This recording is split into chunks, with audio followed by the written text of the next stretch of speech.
O reconhecimento facial em aeroportos brasileiros divide opiniões. Segundo especialistas, a tecnologia pode violar liberdades e direitos fundamentais. As companhias aéreas alegam que o uso do reconhecimento facial pode reduzir custos e tempo de espera dos passageiros. O tema está em debate no Congresso Nacional, onde projetos de lei podem regulamentar o uso dessa tecnologia. Para você entender melhor esse assunto, eu converso agora com a pesquisadora da USP, Maria Cecília Oliveira Gomes. Maria Cecília, muito obrigado pela sua presença no Cidadania. Seja bem-vinda à TV Senado. Obrigada, Marcelo. É um prazer poder estar participando do programa aqui com vocês.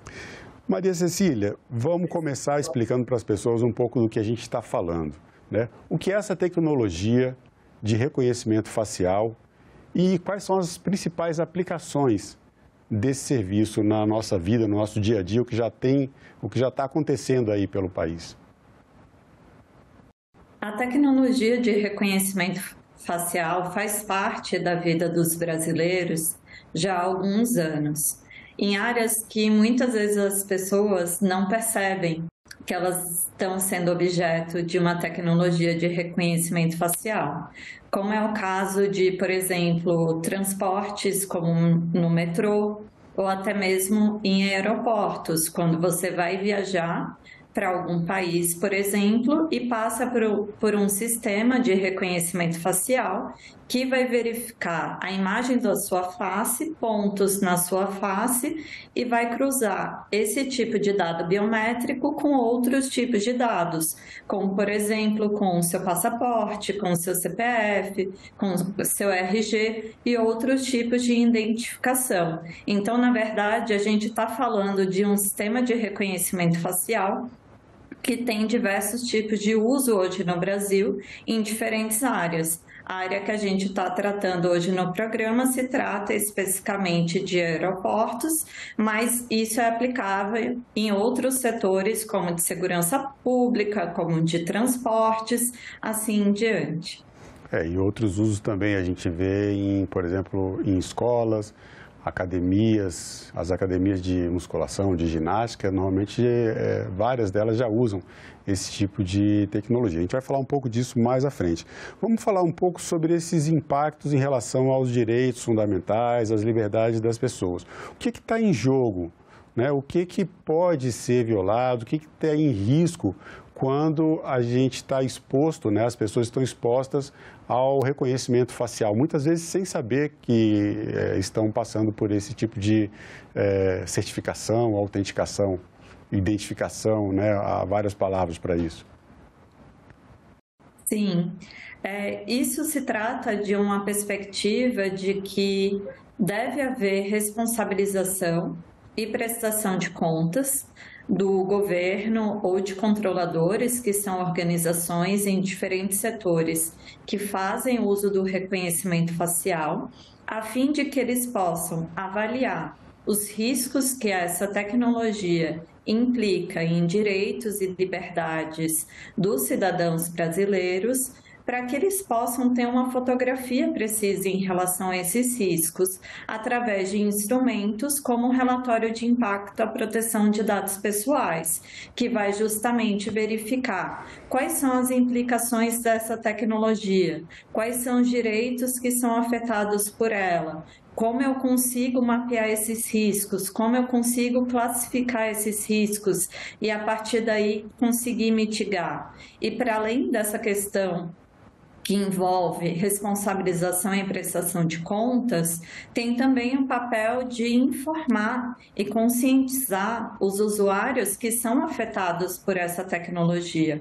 Então, se é implantado no aeroporto um sistema de reconhecimento facial, as pessoas precisam saber que seus dados estão sendo coletados e elas precisam entender o que está sendo feito com esses dados.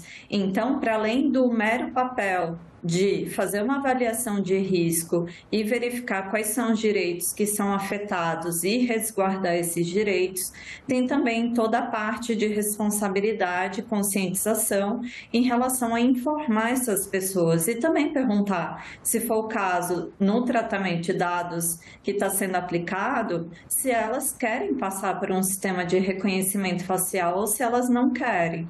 Então, esse é um debate bastante importante, onde muitas vezes a gente vê até uma certa dicotomia, porque são utilizados sistemas de reconhecimento facial para fins de segurança pública, onde o governo, em outras palavras, muitas vezes está dizendo, olha, para eu garantir sua segurança, eu preciso reter um pouco dos seus direitos associados à privacidade e proteção de dados.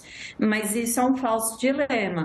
É possível dar segurança, garantir segurança e, ao mesmo tempo, respeitar e garantir direitos e liberdades. Agora, no caso de aeroportos, a gente tem duas situações. Uma é a situação de você usar o reconhecimento facial, por exemplo, para o acesso direto ao avião, a pessoa que está chegando para viajar, ao invés dela apresentar um documento, ela faz o reconhecimento facial, como acontece, eu citei aqui o exemplo de academias e outros espaços públicos ou abertos ao público, que a pessoa chega, faz o reconhecimento facial e tem seu acesso liberado numa catraca, por exemplo, né?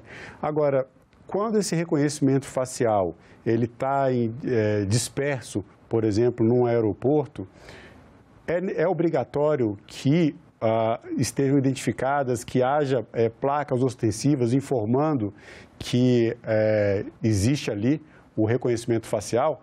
É diferente daquelas placas que a gente via nos circuitos de TV antigos, de sorria, você está sendo filmado. Aí é bastante diferente porque a tecnologia vai muito além de identificar que ali está passando uma ou outra pessoa. O reconhecimento facial, ele cruza outros dados, né? Sim, e nos casos dos aeroportos, tem 3 tipos de possibilidades de reconhecimento facial. Tem a possibilidade para fluxo migratório, que foi o que eu mencionei no início, quando você vai fazer uma viagem internacional e você coloca se o seu passaporte tem um chip e faz o reconhecimento facial para você justamente poder entrar na área de embarque. Pode ter o reconhecimento facial em câmeras de vigilância, que foi o que você mencionou em relação às placas, que tem os avisos, sorria que você está sendo filmado. Essas câmeras de vigilância podem ter reconhecimento facial. Não é obrigatório ter, mas essa é uma possibilidade. E tem a terceira possibilidade, que é quando empresas, companhias aéreas, utilizam reconhecimento facial para fazer o momento no embarque no avião. Então, a pessoa já fez o check-in e vai entrar no avião e ela pode passar por um sistema de reconhecimento facial.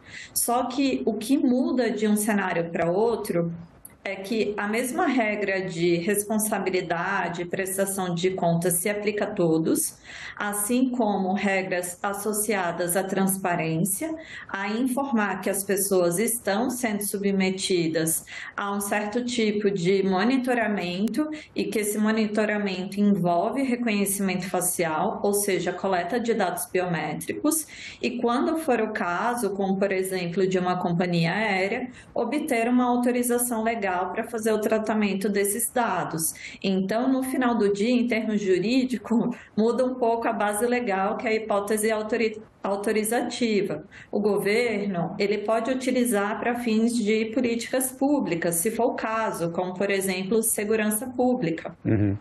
Já uma companhia aérea pode utilizar a base legal do consentimento, que é pedir a sua autorização, por exemplo, se você deseja passar pelo reconhecimento. E aí deve ser dada a escolha para a pessoa decidir se ela deseja ou não, porque não existe consentimento obrigatório, o consentimento ele é livre. Então, se essa for a base legal utilizada por uma empresa, por uma organização, é necessário obter uma autorização do usuário, do cidadão que está passando por esse sistema de reconhecimento facial. Mas, novamente, em relação ao ponto inicial que eu tinha falado, a questão da transparência é extremamente importante. As pessoas precisam saber que elas estão passando por esse tipo de sistema e o que isso significa. E pode ser através de placas, de informes, de disponibilização em sites, em relação a como os dados são tratados, assim em diante, e outros cenários de comunicação, como avisos em televisões, etc., de que no aeroporto existem câmeras, por exemplo, que usam sistemas de reconhecimento facial. Então, há diversas formas de fazer esse tipo de comunicação para o usuário, sempre levando em consideração de que nem todo mundo vai saber o que é dado pessoal, então isso precisa ser comunicado de uma maneira muito simples, muito acessível, para que as pessoas possam entender o que aquilo exatamente significa. Maria Cecília, agora falando em explicar isso para as pessoas. Primeira pergunta, quando você fala em tratamento de dados pessoais, o reconhecimento facial, ele automaticamente implica em tratamento de dados pessoais sensíveis?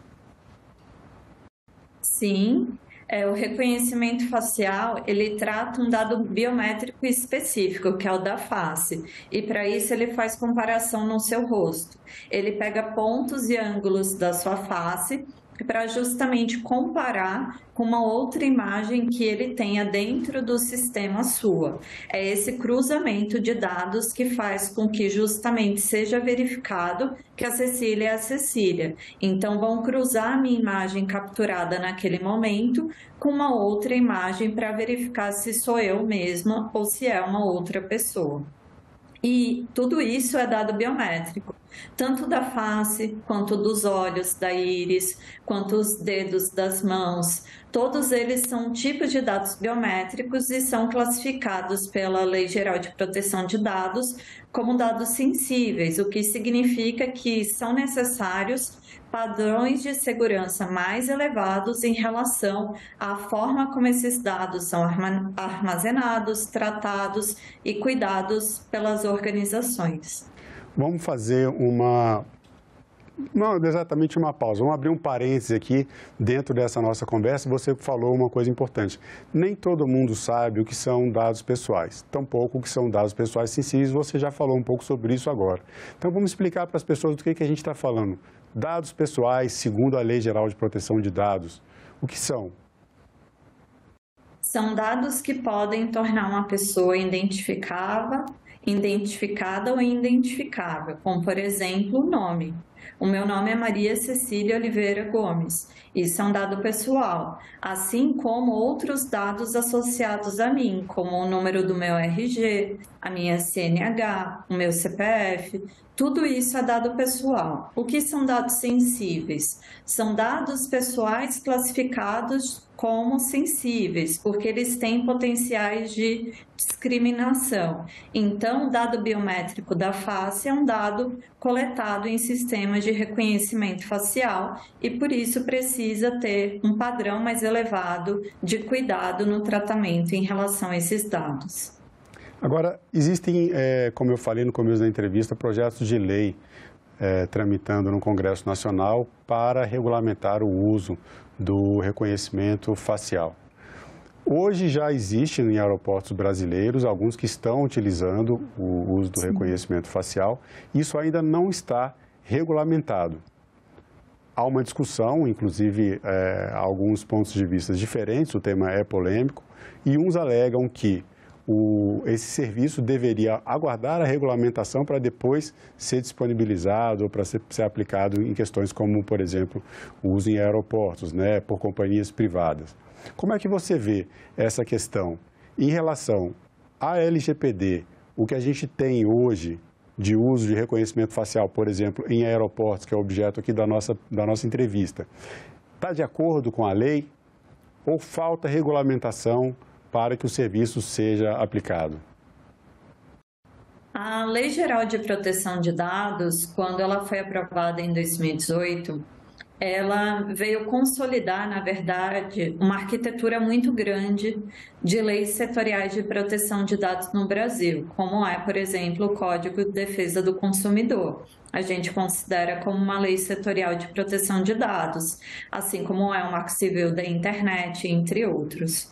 E eu menciono isso para dizer que, apesar de existirem projetos específicos sobre reconhecimento facial, sobre inteligência artificial, tramitando hoje no Congresso Nacional, a LGPD ela já traz obrigações, responsabilidades, deveres em relação à forma como esses dados devem ser tratados e coletados, assim como ela estabelece o instrumento que eu mencionei anteriormente, que é chamado de relatório de impacto à proteção de dados pessoais.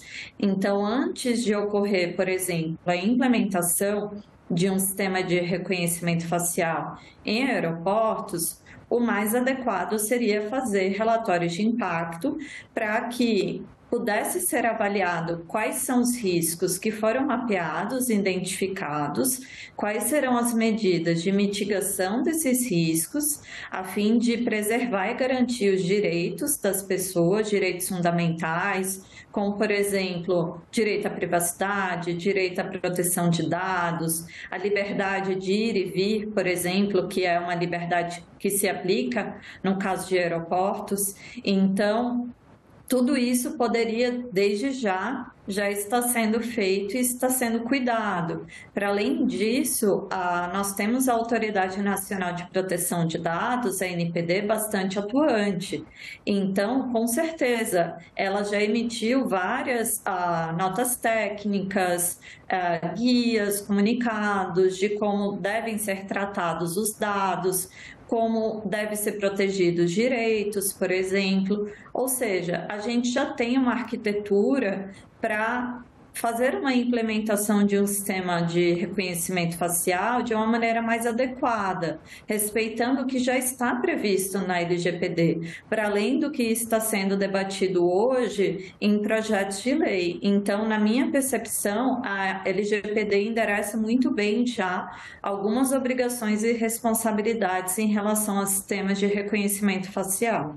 E esses relatórios de impacto que você menciona, eles são obrigatoriamente abertos? Quer dizer, as empresas que usam o reconhecimento facial para disponibilizar um serviço, caso um usuário procure a empresa e peça, olha, eu quero ter acesso ao relatório de impacto de proteção de dados, é um dado que a empresa tem obrigação de fornecer ou é um critério subjetivo da empresa de aceitar ou não? A ANPD ainda não definiu se os relatórios de impacto serão públicos ou não.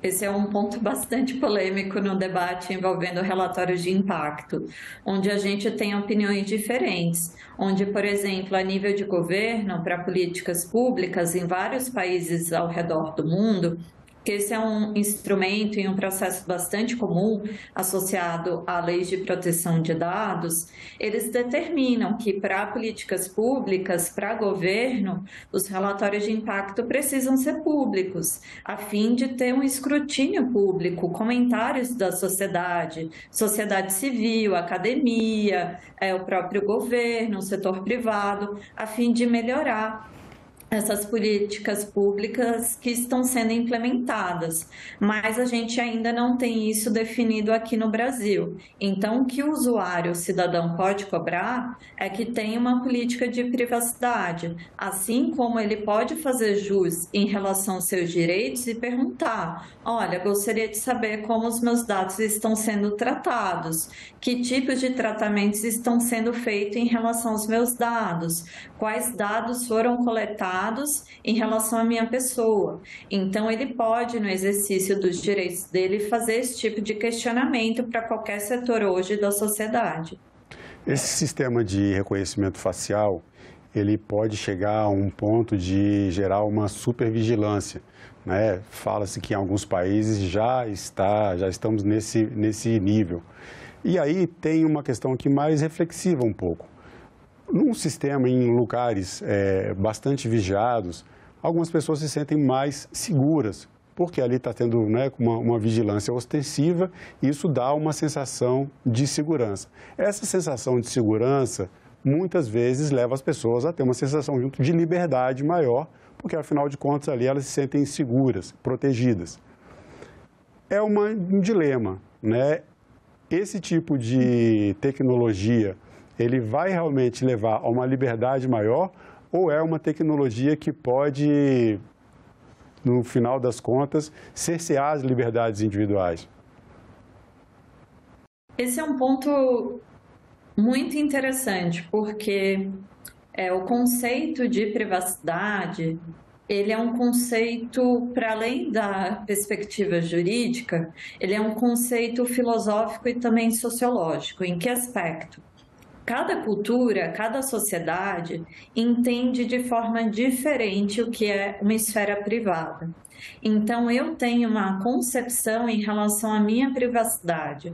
Eu não tenho, por exemplo, rede social, porque para mim é uma certa exposição. Eu, Maria Cília, considerando isso. Mas já para outras pessoas, ainda mais aqui no Brasil, a gente tem uma percepção do conceito de privacidade mais amplo, onde é normal, por exemplo, compartilhar fotos, que você viajou para um determinado lugar, que você saiu para um restaurante, que você está com a sua família, e compartilhar questões do seu dia a dia. Isso é diferente para cada país e para cada tipo de sociedade. E isso vai se transformando com o passar do tempo. A gente ainda vive poucas décadas em relação a lidar com nossa exposição no meio social. Eu digo exposição através da internet, através de plataformas. E por isso a gente ainda não tem uma percepção muito precisa do que hoje em dia significa de fato o que é privado, porque isso é da esfera íntima de cada um. O que a gente pode falar é que precisamos respeitar a privacidade de cada uma das pessoas que fazem parte da sociedade. E esse respeito em relação à privacidade está justamente em não obrigar que uma pessoa compartilhe uma informação que ela não deseja, por exemplo, em relação à sua própria vida, assim em diante. Então, esse conceito de privacidade, ele é muito amplo, ele é bastante interessante em relação a isso. Por isso que a nossa percepção em relação até mesmo que a segurança, do tipo, se eu sou monitorada, se eu sou vigiada por câmeras em todas as ruas da cidade em que eu vivo, eu posso ter percepções diferentes. Eu posso achar que eu estou sendo monitorada e outra pessoa pode achar que não, eu estou tendo segurança. Eu acho que o ponto de equilíbrio é garantir segurança, respeitando a privacidade de cada uma das pessoas. Então, essa equação, que muitas vezes é difícil no final do dia enxergar, e muitas vezes sistemas de monitoramento, de vigilância, esse é debatido há bastante tempo em relação à sociedade, eles podem ser utilizados para fins que não é garantir a segurança, mas sim numa hipervigilância, como acontece em países como a China, por exemplo, que usa sistemas de reconhecimento facial para atribuir notas para cada uma das pessoas que faz parte da sociedade. Então, a gente precisa encontrar um equilíbrio.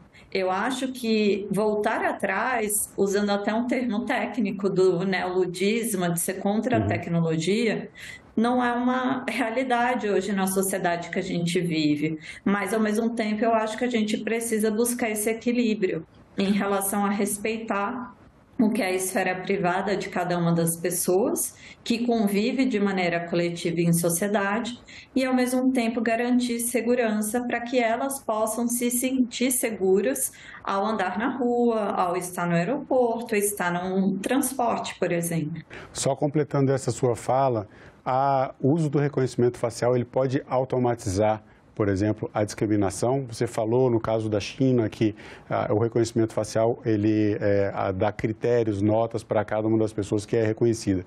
Existe essa preocupação também da discriminação. Agora a gente tem pouquinho tempo só para fechar essa questão, a gente já encaminhando para o final da entrevista. É só completando a sua fala.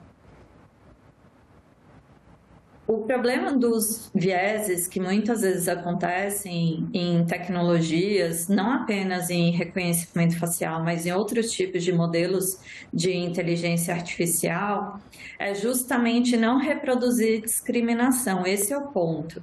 Eu acho que garantir segurança, respeitando o que cada um entende como privado, respeitando a esfera íntima das pessoas e sem uma postura discriminatória, como é o caso que acontece em alguns países que utilizam isso de maneira muito massificada para toda a população, é o grande ponto. Eu acho que existe a necessidade de haver um equilíbrio entre o desenvolvimento da tecnologia e, ao mesmo tempo, o respeito em relação ao ser humano, ao indivíduo. Maria Cecília, para a gente fechar a nossa entrevista, 1 minuto para você responder a pergunta do Cidadania. Para você, o que é cidadania? Cidadania, para mim, é poder exercer todos os direitos que estão garantidos no Estado democrático de direito, na Constituição, seja o direito à privacidade, seja o direito à proteção de dados, a liberdade de ir e vir. Para mim, cidadania é isso, é ter meus direitos respeitados e eu também respeitar o direito de cada uma das pessoas que faz parte dessa sociedade junto comigo. Bom, Maria Cecília, com essa pergunta a gente fecha a nossa entrevista. Eu quero agradecer mais uma vez a sua presença no Cidadania. Obrigada, Marcelo. Foi um prazer. O prazer foi nosso. E eu agradeço também a você que acompanha a programação da TV Senado. Assine o canal da TV Senado no YouTube, ative as notificações e acompanhe toda a produção do Poder Legislativo diretamente da fonte. Na TV Senado, democracia é todo dia.